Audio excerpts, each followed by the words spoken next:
Halo semuanya, pada video ini saya akan menjelaskan tentang cara menyusun laporan keuangan perusahaan dagang. Laporan keuangan memegang peranan penting dalam sebuah perusahaan.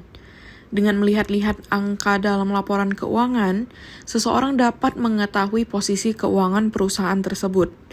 Menurut International Financial Reporting Standards atau IFRS, laporan keuangan terdiri dari laporan laba rugi, laporan perubahan modal, neraca, dan juga laporan arus kas.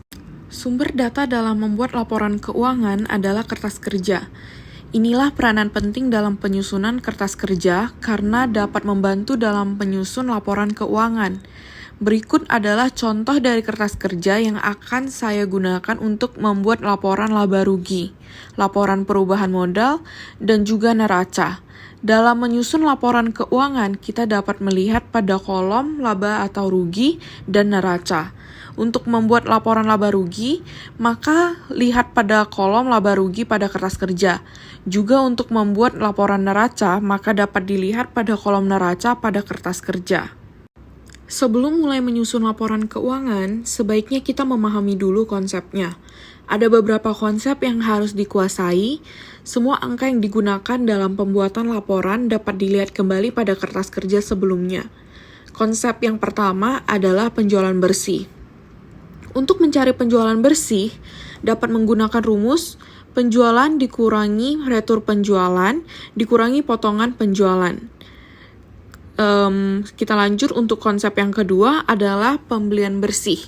Untuk mencari pembelian bersih dapat menggunakan rumus pembelian ditambah beban angkut pembelian dikurangi retur pembelian dikurangi potongan pembelian.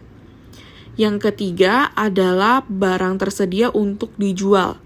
Dapat menggunakan rumus persediaan barang dagang awal ditambah pembelian bersih yang sebelumnya sudah kita hitung. Yang keempat adalah harga pokok penjualan dengan rumus barang tersedia untuk dijual yang sudah kita hitung sebelumnya dikurangi dengan persediaan barang dagang akhir. Konsep yang kelima adalah laba kotor. Dapat menggunakan rumus penjualan bersih dikurangi dengan harga pokok penjualan. Yang keenam adalah laba bersih sebelum pajak. Rumusnya laba kotor dikurangi total beban selain pajak. Laba kotor selain pajak untuk laporan ini adalah beban sewa, beban gaji, beban perlengkapan, beban penyusutan, dan beban asuransi. Konsep yang ketujuh adalah laba bersih sesudah pajak, yang rumusnya adalah laba bersih sebelum pajak dikurangi dengan beban pajak.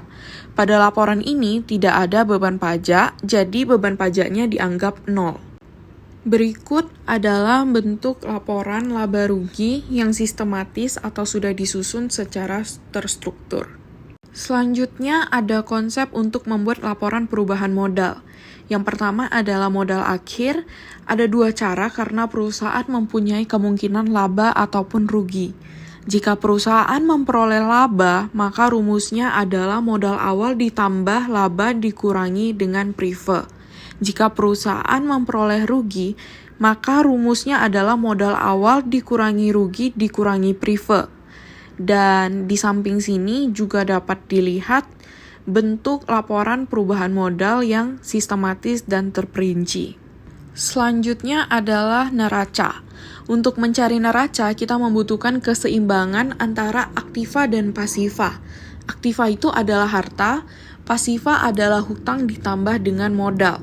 Aktiva dapat diperoleh dari kas ditambah asuransi dibayar di muka ditambah piutang dagang ditambah persediaan barang dagang ditambah perlengkapan ditambah sewa dibayar di muka ditambah peralatan dikurangi akumulasi penyusutan peralatan.